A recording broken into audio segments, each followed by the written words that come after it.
Bueno, muy buenas Muchas noches a gracias. todos. Bienvenidos sean a nuestras sesiones del Colegio Hidalguense de Medicina General Región Pachuca. El día de hoy está con nosotros el doctor Javier Hernández Romero con el tema hiperreactor bronquial y asma, así tratamiento y red de rescate y mantenimiento. Él es médico egresado de la Universidad Autónoma del Estado de Hidalgo.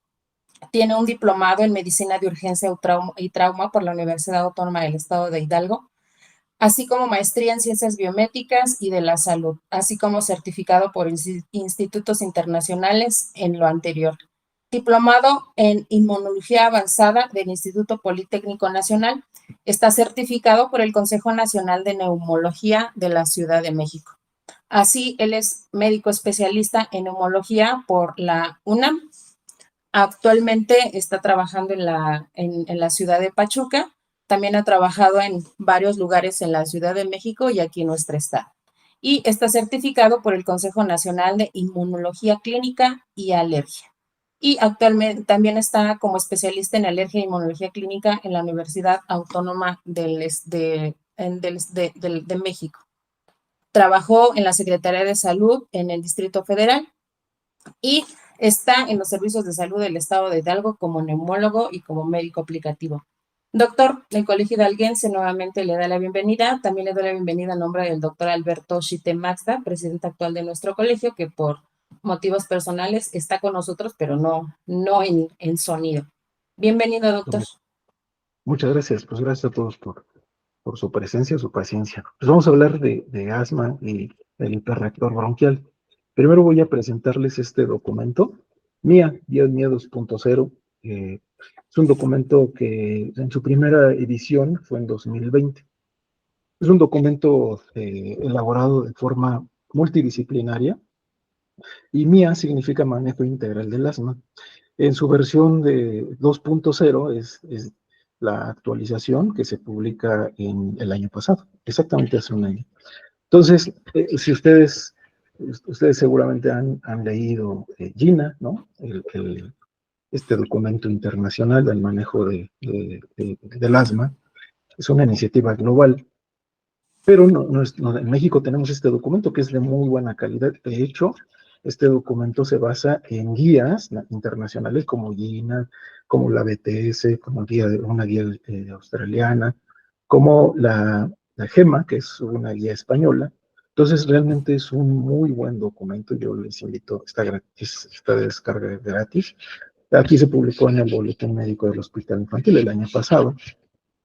Y en nuestro país, estas fueron algunas de las instituciones que se reunieron para su elaboración, como es CEMICA, que es el Consejo de Inmunología y Alergia, el Consejo Nacional de Neumología, el Consejo Nacional de Neumología Pediátrica, el Consejo Nacional de Inmunología Pediátrica, la Asociación Mexicana de Pediatría, también la Sociedad de Otorrinolaringología, de Medicina Interna. Entonces, lo formaron 16 asociaciones y sociedades. Entonces, es un muy buen documento. Entonces, la presentación en cuanto al manejo escalonado está basado en este documento y les voy a dar unos eh, otros temas interesantes. Bueno, primero vamos a hablar de hiperreactividad bronquial, ¿no? La pregunta es, ¿y este paciente tiene hiperreactividad bronquial o tiene asma? Entonces vamos a empezar por definir y decir que están estrechamente relacionados, pero no son sinónimos. De hecho, frecuentemente creo que es una forma de no atreverse a hablar de asma, ¿no? Decir, bueno, pues el paciente tiene hiperreactividad bronquial, pero ¿tiene hiperreactividad bronquial o tiene asma? La hiperactividad bronquial es un fenómeno fisiopatológico, mientras que el asma es una enfermedad clínica y compleja. Vamos a ir desarrollando más este tema. Eh, la diferencia fundamental es que tenemos aquí características sobre las características de hiperactividad bronquial y de asma. ¿Qué es? Entonces, la hiperactividad bronquial es una respuesta exagerada de los bronquios antes de los estímulos. Y el asma es una enfermedad inflamatoria crónica de la vía aérea. Entonces, esto puede suceder en forma aguda y esto en forma crónica, ¿correcto? El asma. La naturaleza, pues en el caso de la hiperreactividad bronquial es un hallazgo funcional fisiológico. Y el asma es un diagnóstico clínico, ¿no? Yo les digo a los pacientes, pues es que si usted lleva con sibilancias, disnea, opresión torácica, desde la infancia, pues señor, usted tiene asma, no tiene hiperreactividad, ¿verdad? Pueden existir, puede existir sin asma, la hiperreactividad sí, pero el asma no. La inflamación crónica es una característica central del asma, pero podría no tener este fenómeno, la hiperreactividad. Los síntomas típicos, pues incluso puede ser asintomática la hiperreactividad bronquial, y clásicamente los síntomas de asma son sibilancias, tos, disnea o presión torácica.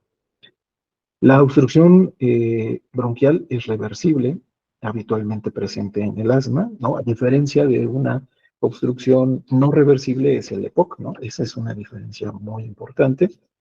Y incluso en el diagnóstico, pues aquí se hace con pruebas de provocación, como por ejemplo la prueba con metacolina. Y en el caso del asma, pues el componente clínico es muy importante. Tenemos que hacer una espirometría en donde demostremos reversibilidad.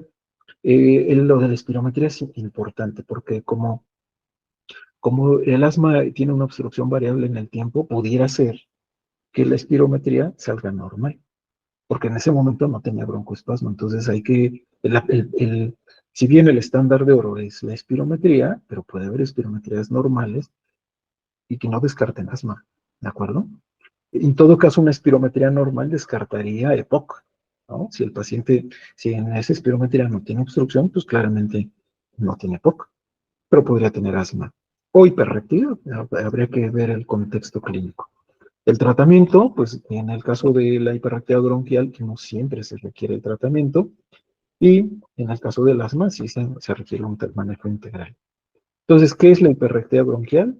Es la tendencia de la vía respiratoria a presentar broncoconstricción generada ante estímulos normalmente que producen normalmente poco o ninguna respuesta, ¿de acuerdo? Como por ejemplo el frío. Entonces, uno de los estímulos desencadenantes, pues el frío, el ejercicio, el humo, y hasta aquí, doctores, esto no tiene que ver con alergia. No, uno no puede ser alérgico al frío, pero sí puede ser hipersensible y desencadenarle esa hiperreactividad, ¿no? Lo mismo que el humo. Eh, Obviamente una hiperreactividad puede ser desencadenada por COVID, ¿no? Por las infecciones virales. Ustedes seguramente han tenido muchos pacientes que asociado a una infección tienen hiperreactividad bronquial, pero eso no necesariamente es asma. Obviamente alérgenos, aquí ya el contexto, en la repetición y en la cronicidad, podríamos hablar de asma, ¿verdad? Las pruebas inducidas por metacolina, por histamina, contaminación ambiental, no podemos ser alérgicos a la contaminación ambiental ni tampoco a los irritantes químicos. Ustedes seguramente han tenido alguna paciente que al estar limpiando su baño hacen combinaciones de cloro con vinagre y tienen broncoespasmo, ¿verdad? Eso es una hiperreactividad bronquial. Entonces, la definición fisiológica se identifica por una respuesta broncoconstrictora aumentada en pruebas de provocación. El ejemplo clásico es que hacemos una prueba no respiratoria, que es la prueba de metacolina, y demostramos que hay una caída del BF1 del 20%. Ustedes recordarán que en la espirometría se observan y se evalúan dos variables muy importantes. La capacidad vital forzada, que en otras palabras significa que es cuánto aire entra a los pulmones de un paciente, ¿no? Y que dependiendo de la edad, género y talla es, por ejemplo, de 3 litros. Y en el primer segundo, dependiendo de la edad, género y talla, debería de sacar de esos 3 litros aproximadamente el 80%, pero eso no es total, no es absoluto. Por ejemplo, en un adulto de 70 años, tendría que sacar un cociente del 67, por ejemplo. Y a lo mejor un jovencito de 18 años, el 80 o 85. Entonces no es para todos, depende de la edad, género y talla, pero debería de haber, tener una prueba, cuando hablamos del BF1, es qué tanto aire saca en el primer segundo, ¿de acuerdo? En relación de la capacidad vital forzada, de qué tanto aire a sus pulmones, qué tanto aire saca en el primer segundo, y del basal, después con la exposición a metacolina, debería de haber una caída del 20%. Eso demuestra que el paciente tiene una hiperactividad bronquial, ¿correcto? ¿Qué es lo que le estaba yo describiendo? Las características que definen a la hiperactividad bronquial: número uno, exageración de la respuesta bronquial. Quiere decir que los bronquios reaccionan excesivamente ante estímulos mínimos. Y esto puede ser variable en el tiempo, ¿no? Hay momentos en la vida en donde hay hipersensibilidad, pero esa hipersensibilidad no va a ser siempre. O yo tengo pacientes que de repente a los 50 años, ¿no? Dicen, oye, doctor, ¿pero por qué eso no me sucedía antes? Bueno, pues porque el sistema inmunológico y su respuesta inflamatoria va cambiando a lo largo del tiempo. También más adelante vamos a hablar de asma, pero eso también, ¿no? Incluso hay un fenotipo de asma que es de aparición tardía. No es como que siempre el paciente con asma tiene que empezar en la infancia, no necesariamente. No siempre hay síntomas, número dos. Algunas personas pueden tener hiperactividad bronquial demostrable, pero nunca desarrollan asma clínica. ¿Me explico? Entonces hay que tener muy, muy buen interrogatorio, observación clínica, análisis de datos. Puede ser transitorio, como ya les había dicho, pueden aparecer después de infecciones virales.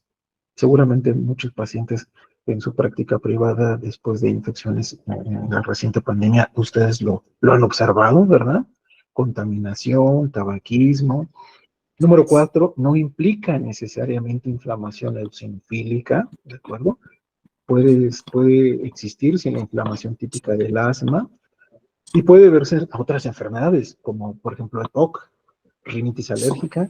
Los pacientes que tienen rinitis alérgica, recuerden que la vía respiratoria se divide en superior e inferior. Y la vía respiratoria superior es nariz-garganta, rinitis. Y sabemos que los pacientes que tienen rinitis en algún momento pueden progresar y entonces tener afección de la vía respiratoria inferior, ¿correcto? Una bronquiolitis viral, fumadores, obviamente la fibrosis quística. Ahora vamos a ver, entonces, no sé si tuve la, la, la, la capacidad de transmitir qué es hiperreactividad bronquial. Ahora vamos a ver de asma. Entonces, el asma es una enfermedad heterogénea, por eso que se fenotipifica. La fenotipificación de las enfermedades es para caracterizarlas mejor, para decir, bueno, no todos son alérgicos, ¿no?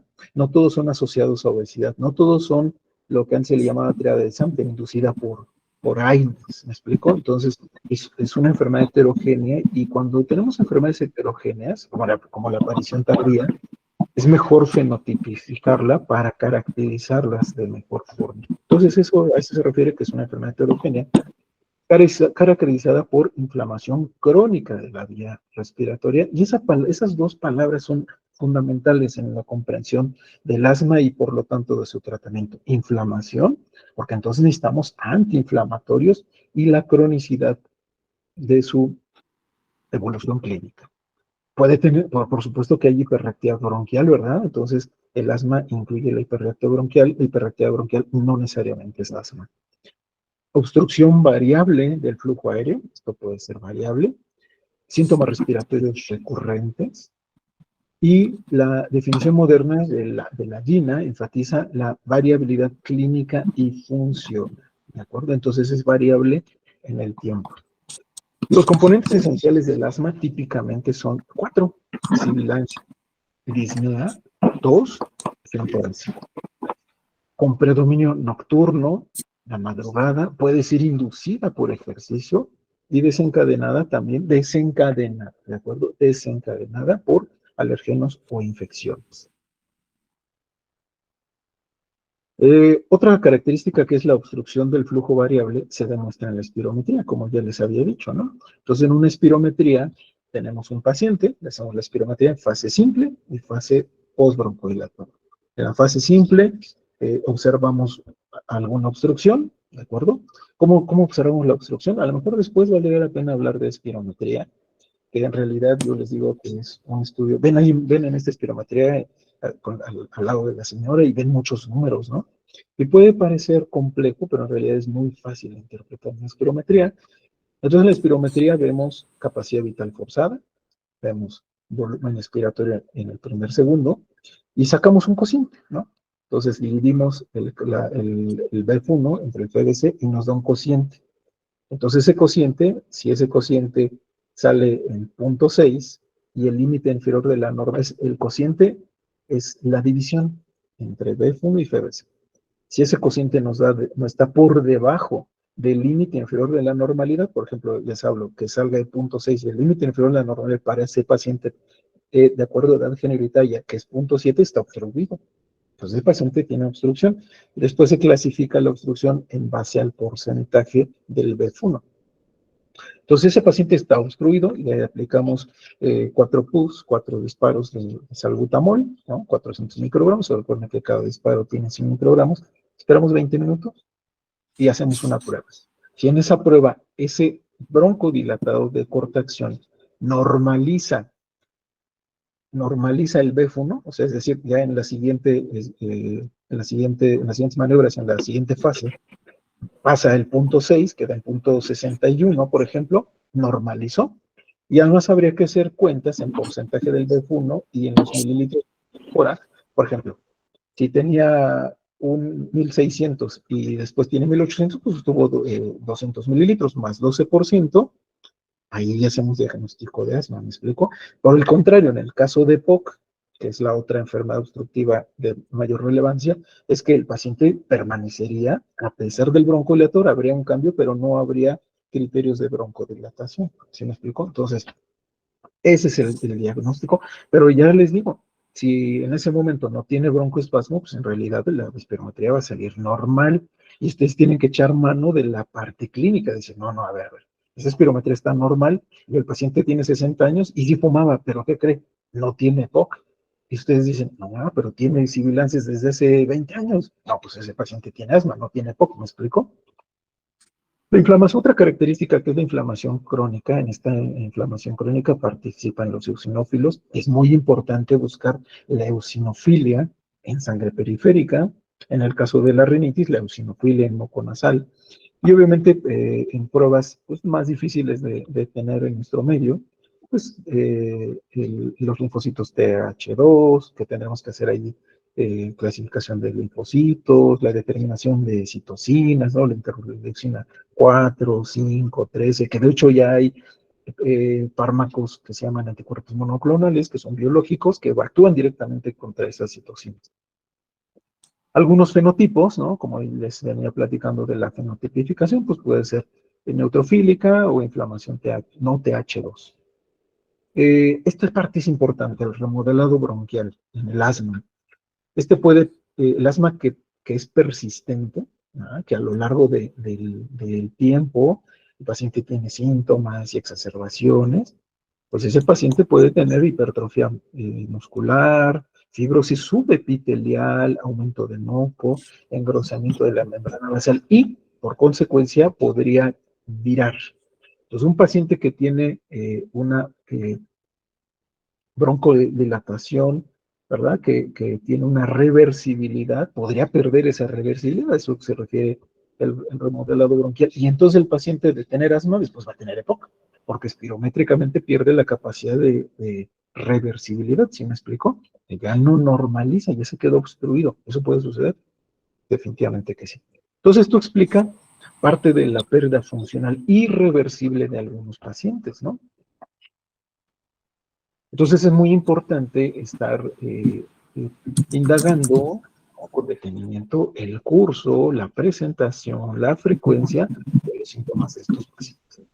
Entonces, la relación entre hiperreactividad bronquial y asma, hay que decir que la hiperreactividad bronquial es uno de los mecanismos centrales del asma, pero, importante, no toda la hiperreactividad bronquial es asma. Casi todo asmático tiene algún grado de hiperreactividad bronquial, eso es correcto, y se podría resumirse de la siguiente forma. Hiperreactividad bronquial es igual a un fenómeno fisiológico, asma es una enfermedad crónica inflamatoria, esas dos palabras, que incluye la hiperreactividad bronquial. ¿De acuerdo? Vamos a hacer unos ejemplos clínicos. El caso número 1, un paciente que tiene hiperreactividad bronquial, asma. Un paciente con tos tras una infección viral, y una prueba positiva de metacolina, ¿no? La metacolina es un fármaco, hacemos una prueba que va a provocar broncoconstricción, y entonces este paciente no tiene síntomas recurrentes, ¿correcto? Tiene una espirometría normal y no tiene variabilidad clínica, pues eso es un paciente con hiperreactividad, ¿de acuerdo? No tiene asma, es una hiperreactividad transitoria. Y en el caso del asma, el caso número 2, pues son pacientes con tos nocturnas, sibilancias, variabilidad estacional. Recuerden que en el contexto de una respuesta inflamatoria mediada por TH2, que sea alérgica, pues los pacientes tienen una estacionalidad, ¿verdad? Muchos pacientes tienen síntomas en la temporada de primavera, que es la temporada de polinización, por ejemplo, y tiene una reversibilidad broncodilatada. Entonces, estos son criterios de asma. Entonces, biomarcadores y diferencias modernas, el hallazgo es hiperreactividad bronquial aislada y asma. Entonces, el FeNO pues puede estar elevado, frecuentemente en asma, puede ser normal en la hiperreactividad bronquial. La eosinofilia es común en el asma, no obligatoria en hiperreactividad. La IG elevada en el fenotipo alérgico, porque no todos los asmas son alérgicos, está elevada. Y bueno, la hiperreactividad bronquial puede ser variable. La variabilidad clínica en asma sí está presente, no así en la hiperreactividad bronquial. Y las exacerbaciones en asma son características raras en la hiperreactividad bronquial. ¿Qué dice la evidencia científica moderna? Las guías actuales muestran que la hiperreactividad bronquial es un marcador de susceptibilidad bronquial. El asma requiere además síntomas compatibles, evidencia funcional y contexto inflamatorio. La hiperreactividad bronquial aislada tiene menor valor diagnóstico si no hay una clínica compatible, ¿correcto? Entonces, concepto clave de alto rendimiento. La hiperreactividad bronquial son bronquios sensibles y el asma es una enfermedad inflamatoria crónica con síntomas más variabilidad funcional más hiperreactividad. Así, esas serían las palabras claves. Bueno, pasamos al tratamiento. Este es el tratamiento del asma, ya que pudimos definir qué es hiperreactividad bronquial y qué es asma.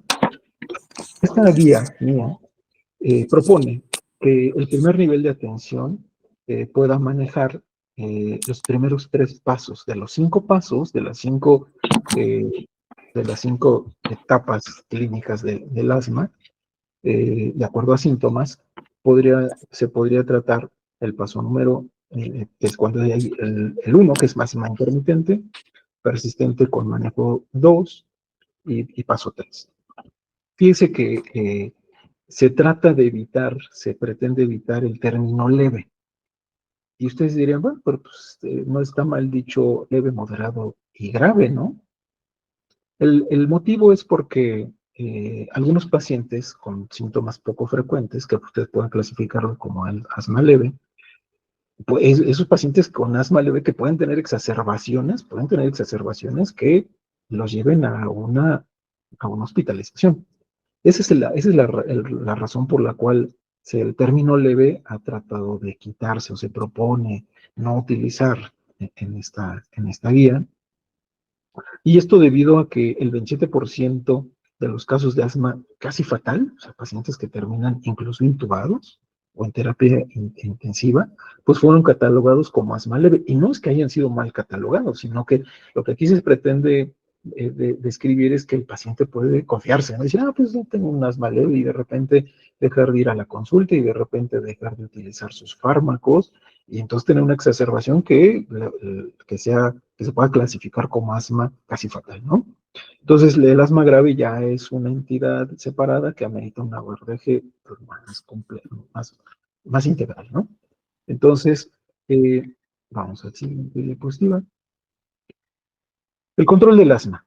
Entonces, ya tienen un paciente. Ustedes más adelante en la siguiente diapositiva vamos a ver qué dosis le van a dar, si dosis bajas, dosis medias, dosis altas, cuáles son los fármacos y cuáles, dependiendo del fármaco, dependiendo del esteroide inhalado, cuál es su dosis baja, media y alta, ¿no? Entonces, si tenemos un paciente bien controlado, con pruebas de función respiratoria normal, bueno, pues nada más hay que estar evaluando si podemos disminuir el tratamiento, ¿no? sea, está controlado, pero tiene dosis medias de, de clometasona, por ejemplo, o fluticasona, o budesonide, pues hay que intentarle bajar, ¿de acuerdo? A dosis media. Eh, Obviamente hay que indicar sus tratamientos de rescate. Y en el caso de que un paciente tenga pérdida del control, que incrementen sus síntomas, que las pruebas de función respiratoria nos hablen de que está con obstrucción, ¿no? Que está parcialmente controlado, ahí hay que hacer revisión de desencadenantes y apego al tratamiento. Eso es muy importante. Esta diapositiva es lo más relevante, es apego al tratamiento. Y obviamente pacientes que tienen una crisis, ¿no? Que puede clasificarse leve o moderada, pues ese paciente no está controlado. Vamos a esto, apego del tratamiento. Cuando yo veo a los pacientes, lo primero que les pregunto es, ¿cómo está? Y los pacientes cuando dicen bien, digo, bueno, pues habría que ver, ¿no? Porque el 30% de los pacientes que están tan acostumbrados a esos síntomas no deberían de tener esos síntomas, ¿no? Entonces hay que estar indagando sobre cuántos días a la semana está presentando cada uno de los síntomas. Pero aquellos pacientes que dicen, no, me siento mal, doctor. Ok, ¿qué medicamento está utilizando? Y los pacientes me contestan, no, pues los de la receta. Sí, pero ¿cuáles son? Porque la realidad es que el paciente, como es una enfermedad crónica, que va a utilizar sus inhaladores por un periodo prolongado, debería de saber qué medicamento está utilizando y la técnica, ¿de acuerdo? Porque frecuentemente decimos, entonces este paciente está mal, tiene incremento de síntomas, o los síntomas no se han controlado. Entonces uno dice, bueno, pues estaba con dosis medias, pues le subo las dosis, ¿no? A dosis altas. La pregunta es, ¿realmente necesita dosis altas? ¿Realmente el paciente lo está haciendo bien? ¿Está utilizando las dosis que yo indiqué, la técnica que yo indiqué? Eso es relevante. Antes de incrementar dosis, antes de agregar medicamentos, hay que valorar el apego al tratamiento, ¿correcto? Ok, Otro factor importante es la selección del inhalador óptimo para cada paciente y bueno, pues para el planeta. Ahorita les hablo por qué. Me ha tocado ver que a un adulto mayor o a un niño muy pequeño les dan polvos secos. Y más adelante les voy a dar les voy a mostrar las técnicas de cómo se utilizan estos fármacos. Definitivamente que los pacientes que no tienen la capacidad de hacer una expiración forzada, una inhalación profunda, continua, seguida de una pausa de 10 segundos, no son pacientes candidatos a polvos.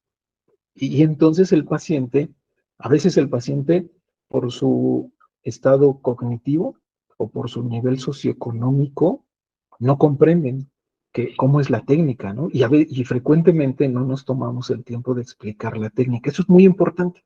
Nada más póngaselo en la boca y le inhala. No, no, no, no. Hay que explicarle cómo utilizarlo, porque de ahí vienen los fracasos. O sea, el paciente no mejora porque la técnica no es correcta. Entonces, lo que tenemos que preguntarnos es, ¿cuáles de los inhaladores están disponibles para mi paciente? Por ejemplo, en el Hospital General de Pachuca, esto va cambiando, ¿no? A veces tengo un tipo de polvo que contiene salmeterol fluticasona y a veces no hay. Y a veces tengo formoterol budesonide y a veces solamente tengo en 80 y a veces en 160. Entonces, eso es importante. Y cuando el paciente no se lo damos, pues esos fármacos andan sobre los 1,000 pesos, ¿no? Entonces, a veces había que ver cuál es lo que tenemos y cuál es lo que habitualmente tenemos para darle paciente a ese paciente, ¿no? Y esa es la primera pregunta. Segunda pregunta, ¿cuál de estos inhaladores puede utilizar correctamente mi paciente? Que era lo que ya les había dicho. ¿Cuál de estos tiene menor impacto ambiental? Recuérdense que los clorofluorocarbones son los que dañan la capa de ozono y esos tienden a estar en desuso. Último, ¿el paciente está controlado? ¿El paciente está contento con este inhalador? ¿No? Porque a algunos pacientes pues, no les gusta el sabor, ¿verdad? O también no se enjuagan la boca y les provocan alguna disgeusia o alguna moniliasis, ¿de acuerdo? Entonces es importante elegir el tipo de dispositivo. Acá en México tenemos todos estos dispositivos. Por ejemplo, tenemos broncodilatores de corta acción, pues ya saben, tenemos el salbutamol. en cuanto a agonistas, ¿no? Beta-agonistas. En cuanto a combinados, pues tenemos este dispositivo de niebla fina, que todos los conocemos, se llama Convivencia. Y de anticolinérgicos tenemos bromuro de hiperatropio, que puede ser en dispositivos de su medida, que estos necesitan aerocámara a fuerzas, ahorita más al rato les voy a hablar de esto, y un dispositivo que es el Rutimat, que es de niebla fina, que en algún paciente podrá necesitar aerocámara también, ¿no? Y tenemos los esteroides en estos dispositivos de dosis media, como es beclometasona. Es importante saberse los dosis, doctores. Por ejemplo, en beclometasona hay presentaciones de 50 microgramos, de 200 y de 250. Eso es importante porque, ¿qué dosis quiero darle a mi paciente? No, pues que quiero darle una dosis baja. Bueno, entonces, si tengo 250, ¿cuántos disparos le tendré que dar al día? ¿De acuerdo? Entonces, porque si yo le estoy dando ya 500, uno cada 12 horas de 250, pues ya estoy en dosis medias. ¿Sí me explico? Entonces es importante decir, bueno, ok, entonces, como tengo de 200, perfecto, o de 50, no, pues le doy 50 cada 12 horas, lo están haciendo 100 microgramos, que es una dosis baja. Por ejemplo, de fluticasona, en fluticasona hay 50, 125 y 250. ¿Qué dosis quiero? En budesonide, por ejemplo, hay, hay presentaciones de 100 y de 200, ¿de acuerdo? También tenemos combinados, que puede ser esto, que lo conocen, este es en polvo y este es en aerosol. Este en polvo sería ideal para un joven, para que tenga la capacidad de sacar el aire, hacer una inhalación, una pausa, pero en un adulto mayor, en un pequeñito, pues no vamos a utilizar eso, ¿verdad? Tendremos que utilizar un aerosol con aerochamber, y más adelante les voy a decir. Por ejemplo, acá es formoterol con beclometasona. Formoterol beclometasona, que puede ser en aerosol o en Nasheller. Y el salmeterol con fluticasona en polvo, en discus, o esta presentación. Otro combinado de ultra larga acción es bilanterol con fluticasona, nada más que este es furoato, este es una vez al día, y esto es propionato, es cada 12 horas, estos son de más larga acción, y los combinados para triple terapia, que esos ya se utilizan en pasos 4 o 5, ¿de acuerdo? Que puede ser un miclidinio, que es un antimuscarínico, con fluticasona más bilanterol, o la combinación de esta triple terapia, que es beclometasona, formoterol, clopidogrel. Esas son las posibilidades terapéuticas, y entonces es importante conocerlas, saber sus presentaciones y cómo utilizarlas.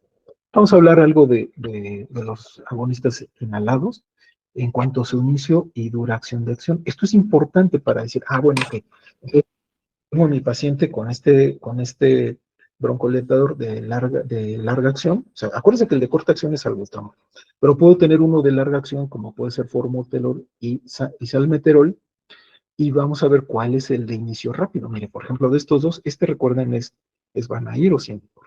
¿Tiene un inicio rápido? Sí. ¿Es un agonista pleno? Sí. ¿No? Esto significa que tiene un efecto máximo de más del 95%. Este sería el ideal para rescate, ¿verdad? Y tiene un efecto prolongado. En el caso del salmeterol no sería tan recomendable para rescate. Entonces, digamos que para rescate, salbutamol porque es rápido, es de corta acción, pero también podríamos utilizar formoterol. Y aquí tenemos dos de ultra larga acción, que es bilanterol e indacaterol. Indacaterol lo utilizamos más para POC, pero sí son de ultra larga acción, ¿de acuerdo? Entonces ya con esto decimos, mira, entonces el Symbicort y el Vanair podemos utilizarlo como dosis de rescate, sí, como dosis de mantenimiento, también, ¿de acuerdo? Aquí tenemos el esquema de qué dosis vamos a utilizar de acuerdo a los pasos y de acuerdo a los pasos en función de los síntomas, ¿no? Esta es una tabla para pacientes de más de 12 años, de adultos. Entonces, acuérdense que lo que se propone, que yo creo que todos tenemos capacidad y creo que bien ustedes perfectamente pueden utilizar, pues a lo mejor fármacos a dosis medias, porque aquí, como ven, aquí dice dosis media, que ya es el 4, el, el, el paso número 4, y entonces la guía dice, bueno, pues que el primer nivel de atención puede atender 1, 2 y 3, que aquí son dosis bajas, ¿no? Entonces, si en los últimos síntomas en las últimas 4 semanas, si el paciente tiene síntomas 1 o 2 veces por semana, bueno, pues tiene un asma intermitente, ¿verdad? Entonces, el paciente podría estar vigilando, ¿no? Si hay tratamiento, podrían darle rescate, y entonces el rescate es con dosis baja y un beta agonista de corta acción, ¿no? Fíjense que antes del 2019, en las guías se decía que podíamos utilizar solo el salbutamol. Desde el 2019 se sugiere utilizar un esteroide. De hecho, próximamente en el país habrá una presentación de salbutamol más un esteroide.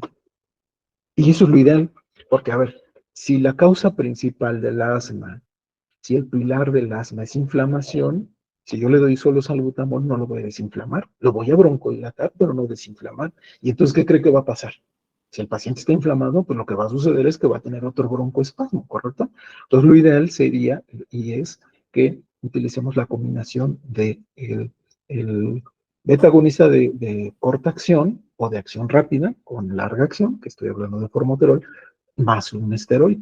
Y ustedes dicen, ah, ok, ¿qué esteroide vamos a utilizar? Y aquí están, por ejemplo, en el caso de budesonide, pues aquí están las dosis bajas, ¿no?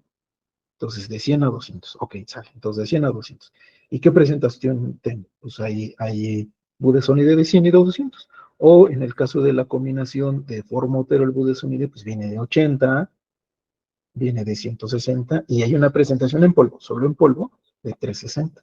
Entonces ustedes dicen, ah, bueno, entonces tengo esta presentación y quiero darle esta dosis, quiero darle dosis media a este paciente, ¿no? Porque ya se encuentre acá, ¿no? Que tiene síntomas diarios, ¿me explico? Entonces le tienen que, ustedes dicen, ah, pues entonces le tengo que dar entre 300, de 400 y 800, no, pues entonces le doy formoterol budesonide de 9 microgramos de formoterol más 320, y ahí hay 640, ahí está la dosis. ¿Sí me explico?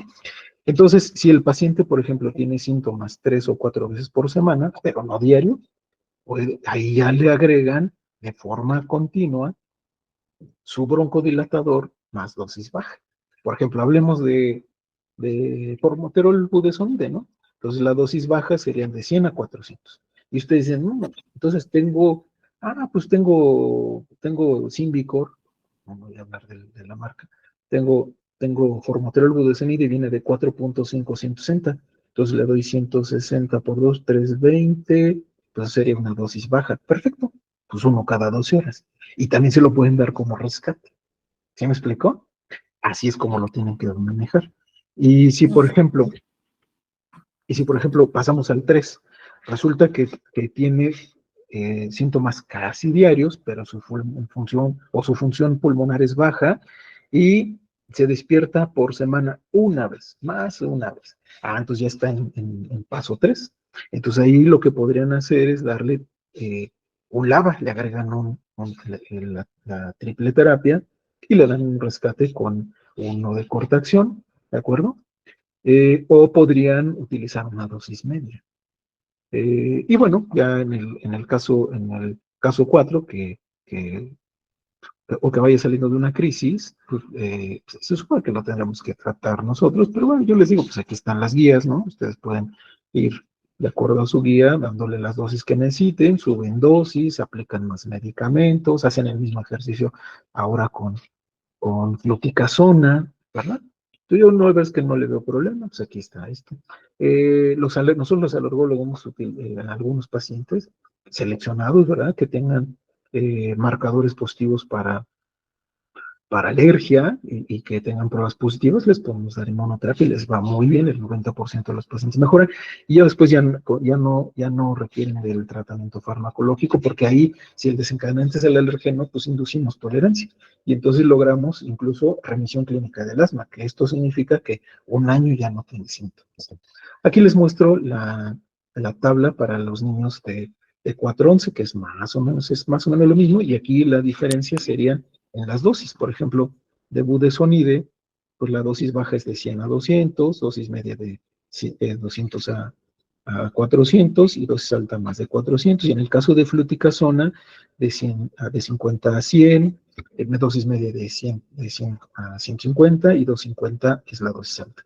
Entonces, por ejemplo, en un niño, ¿no? Ustedes tienen un niño y quieren darle dosis baja con un broncodilatador y ustedes dicen, pues es que viene salmeterol fluticasona.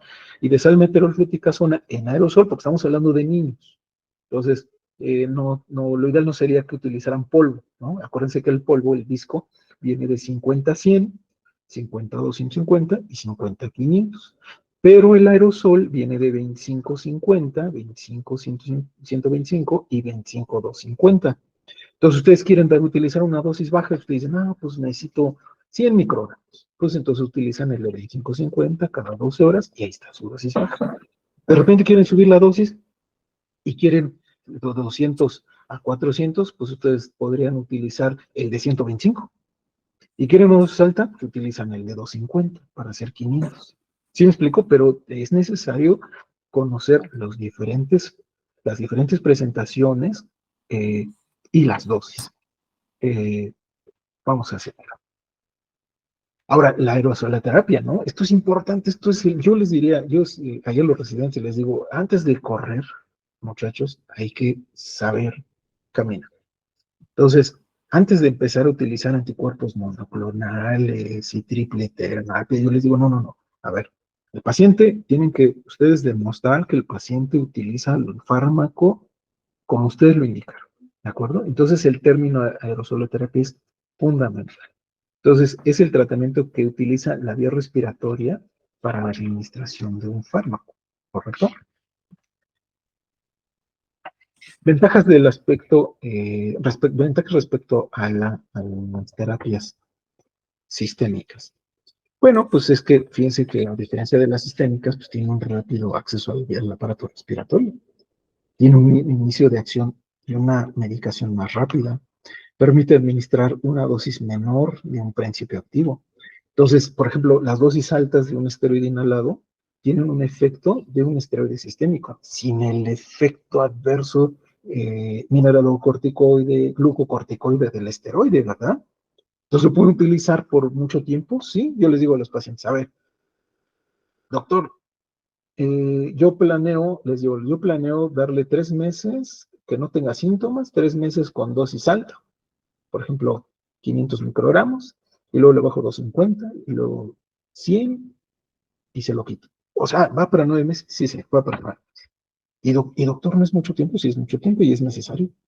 Oiga, doctor, y he leído que tiene efectos adversos. Solo el 1.8% del fármaco va al aparato circulatorio. Todos son seguros, ¿no? Tienen menos efectos adversos. Entonces, se pueden dar los dos tipos de tratamiento, tanto control como rescate. Aquí otra vez, recordando los 4 síntomas del asma y los mecanismos de depósito de la vía respiratoria. El primero es la impactación inercial. Esta ocurre en las bifurcaciones de las primeras 10 generaciones bronquiales. Recuerden ustedes que el aparato respiratorio tiene 23 divisiones y las primeras 10 se considera la vía respiratoria grande. Tiene la vía respiratoria de pequeño calibre. En donde, en esta parte de las 10 generaciones bronquiales, la velocidad del flujo aéreo es elevada y hay una turbulencia que involucra partículas más grandes y tienen un tránsito más acelerado. Otro mecanismo es la caída gravitacional, que esta depende de la velocidad del aire, tamaño de la partícula y el tiempo de permanencia en la vía respiratoria. Esto está descrito en divisiones bronquiales con baja velocidad del flujo de aire, que son las últimas 5, y finalmente la difusión que se genera como consecuencia del movimiento browniano de las partículas y ocurre en los alvéolos, en moléculas menores de una micra. Aquí, por ejemplo, fíjense, en la vía respiratoria se quedan partículas de 10 micras, en boca de 15 micras, de 5 a 10 micras las primeras 6 generaciones, y ya en las últimas 5 generaciones, partículas de 1 a 5 micras. Entonces es importante tener una una fragmentación correcta y un tamaño correcto de la partícula para que llegue hasta la vía respiratoria inferior, ¿no? Hasta las últimas generaciones, ¿de acuerdo? Fíjense, este documento es del 2017, pero vean, esto es un estudio en donde se evaluaron varios tipos de dispositivos y la deposición del medicamento con los dispositivos para inhalar, para inhalación de aerosoles comunes, se muestran aquí en los porcentajes. Por ejemplo, aquí tenemos un inhalador de dosis medida presurizado, o sea, el salbutamol, ¿no? Aquí tenemos un inhalador de dosis medida, pero con espaciador, con la aerocámara. Aquí tenemos un dispositivo con una cámara que tiene electrostática, que no tiene electrostática, un nebulizador de pequeño volumen y el polvo seco. Fíjense. Entonces, nosotros queremos que la mayor cantidad de medicamento pues llegue a los pulmones, ¿no? Eso es lo ideal. Pero fíjense, en orofaringe, el que más se queda es el dispositivo de polvo seco, como por ejemplo el Cinemicor, el Ceritide, y eso necesitan un paciente que tenga perfecta coordinación de exhalación e inhalación, ¿de acuerdo? Ahora, lo que nos interesa es que lleguen a los pulmones, ¿no? Entonces, ¿cuáles son los dispositivos que llegan con mayor cantidad de los pulmones? Las aerocámaras sin estática, porque yo he escuchado muchas veces que dicen, pues utiliza una botella de coca, ¿no? O un vaso de unicel, tienen mucha estática. Y entonces ustedes aplican el medicamento, mucho se fuga, pero de otra parte se queda ahí en su recipiente. Entonces no necesitamos aerocámaras que no tengan cargas electrostáticas, ¿me explico? Para que mejore el depósito pulmonar. Entonces esto es muy importante, ¿no? El dispositivo. ¿Sí me estoy explicando? Entonces todos los aerosoles deberían de utilizarse con aerocámaras.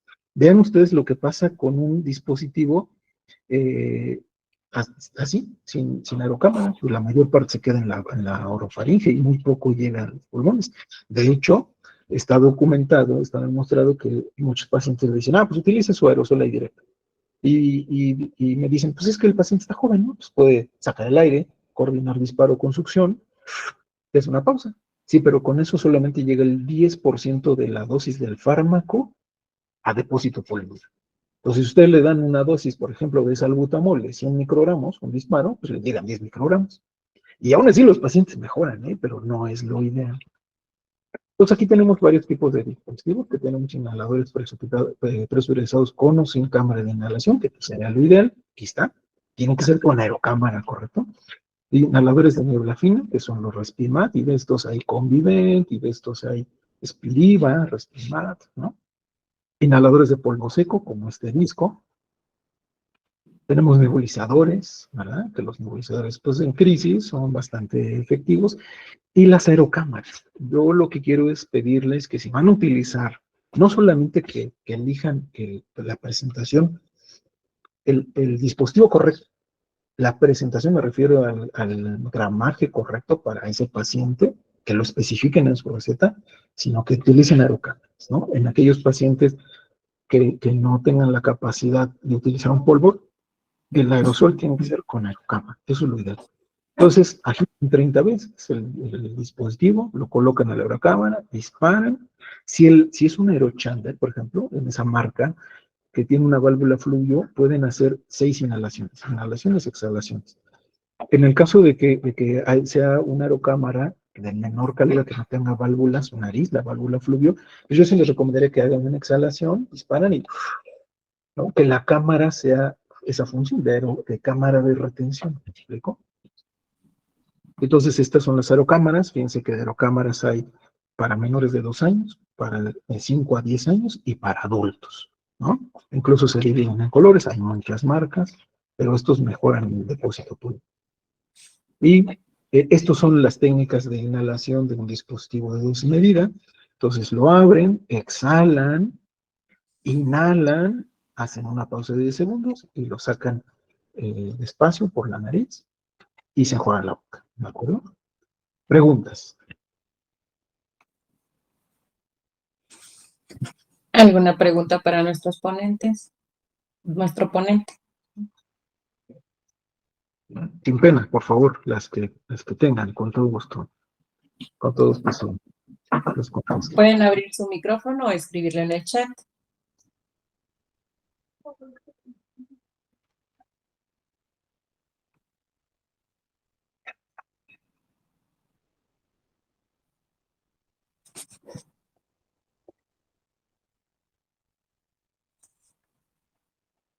Creo que no, Doc. Jonah, ¿los esteroides pueden ser utilizados con el nebulizador? Sí, sí, claro, sí, sí, por supuesto. Fíjense que hace tiempo ya no hay fluticasona en el mercado. Ahorita el esteroide que tenemos básicamente es budesonide y la presentación viene de 125 microgramos por mililitro, es decir, cada ampolleta de 2 mililitros viene con 250 o con 500 microgramos. Y la dosis máxima serían hasta 2 gramos, o sea, podremos aplicarlo cada 6 horas. Único, ese medicamento, ¿no? Pero sí, sí los utilizamos, de hecho, en combinación con los broncodilatadores de corta acción. Básicamente, no, hay ocasiones en donde, pues, todos hemos escuchado, ¿no? Que utilizan dexametasona u otros, vodka, ¿no? Pero no, en realidad no son vehículos, no son fármacos con vehículos diseñados para ser nebulizados. En este momento solo tenemos budesonide, utilizamos budesonide. Antes teníamos Flixotide, que era fluticasona. Ok, y para su dilución no entra directo al ámpula. Fíjese que la tendencia actual es a no aforar, a no diluir. Okay. Si lo diluye, en realidad lo que va a hacer es que pase esto. Va a tardar más tiempo en nebulizarse todo el fármaco, porque normalmente, dependiendo de qué tan bien funcione su nebulizador, pues le durará entre 20 y 30 minutos. Pero ahí son 2 mililitros, hablando de solo el esteroide. Pero si lo afora a 5 mililitros, pues le va a durar más tiempo. Ahora hay un detalle. Nosotros, la relación inspiración-expiración es de 1:3. O sea, respiramos, metemos aire, un segundo, expiramos en 2. Esa es nuestra relación. Entonces, en realidad, si tenemos una mascarilla, ustedes han visto que se sale mucho, ¿de acuerdo? Entonces, en realidad, estoy diciendo que como el 33% del fármaco se va a absorber, a menos de que tenga una boquilla. Ajá, exacto. O hay algunos dispositivos de activación inspiratoria, que solo nebuliza cuando inspira, y si toda la dosis se aprovecha. Entonces, también esas son situaciones que hay que considerar, ¿no? La dosis real que le estamos administrando al paciente, eso es importante. Entonces, no traten de no aforar, no es necesario, ¿no? Se aplica la ampolleta junta. Pueden juntar las dos, yo lo que hago, el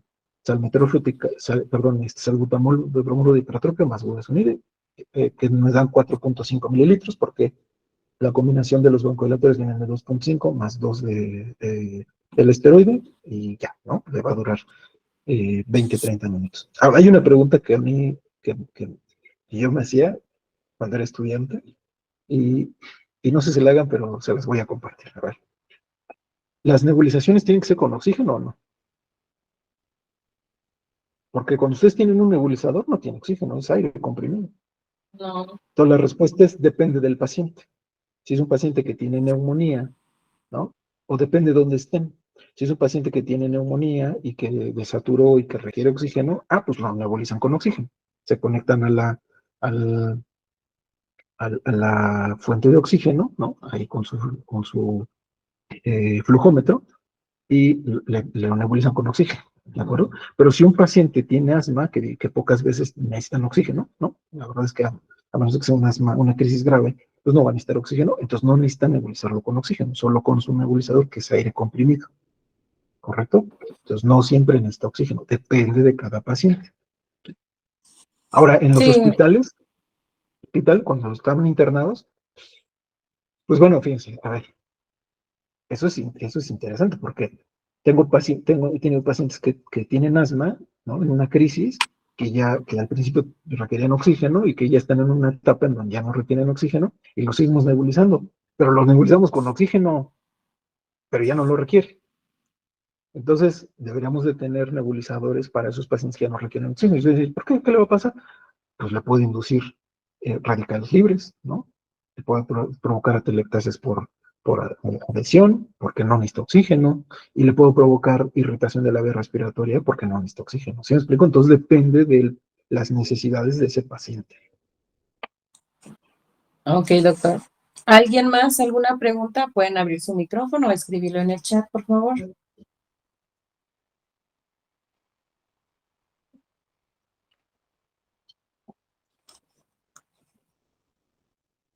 Nadie más. Creo Pues que no, espero doctor.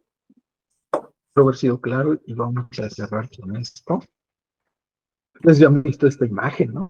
Claro que sí, doctor. ¿Quién es? Sí, ¿Quién me dice que quién es? David Beckham. Bueno, es un jugador inglés, ¿no? Inglés de los 90. Con todo lo que les dije, ¿qué piensan de su neumólogo, no? Claro, obviamente el estudio que yo les mostré es de 2017, ¿no? De los aerosoles. Pero ¿qué piensan, no? Pues que la medicina ha cambiado y que la medicina y la información está ahí y que yo diría que los ingleses no saben más que nosotros si somos buenos lectores, ¿no? Entonces, porque a este caballero, un neumólogo de Inglaterra, le prescribió esa cosa que yo supongo que es beclometasona sin aerocámara. Pero bueno, entendamos que el conocimiento ha cambiado, ¿verdad? Y que eso no es lo correcto. Eso es lo que quiero darles. Sí, la Pues, vía correcta va a tener lo esperado, los resultados esperados. Si no, pues aunque no quieran. Bueno, doctor, le damos las gracias por su excelente ponencia. Creo que nos va a servir mucho a nosotros que estamos como primer nivel y que regularmente nos llegan a nosotros con este tipo de crisis. Me permito leerle su constancia. El Colegio Hidalguense de Medicina General, Región Pachuca, otorga la presente constancia al doctor Javier Hernández Romero por su invaluable participación como ponente en nuestro programa anual de capacitación médica continua 2026 con el tema hiperrector bronquial y asma, tratamiento de rescate y mantenimiento. Pachuca de Soto Hidalgo, a 8 de mayo 2026. Firma el presidente Alberto Chite Max. Nuevamente, doctor, muchísimas gracias por su excelente ponencia y ya tenemos muchos corazoncitos aquí de su excelente ponencia y ojalá esté con nosotros en nuestras siguientes sesiones para seguirnos enseñando todo esto, actualizarnos. con todo gusto. Muchas gracias a Muchísimas ustedes. gracias, doctor. Excelente. Buen fin Buenas de semana. noches. Posteriormente le haré llegar su constancia. Gracias. Gracias. Muchísimas gracias, Bueno, doctor. Y gracias a los socios que estuvieron con nosotros en esta ponencia. Les agradecemos su asistencia y nos vemos en la próxima sesión. Deseándole que tengan un excelente fin de semana, que descansen. Buenas noches.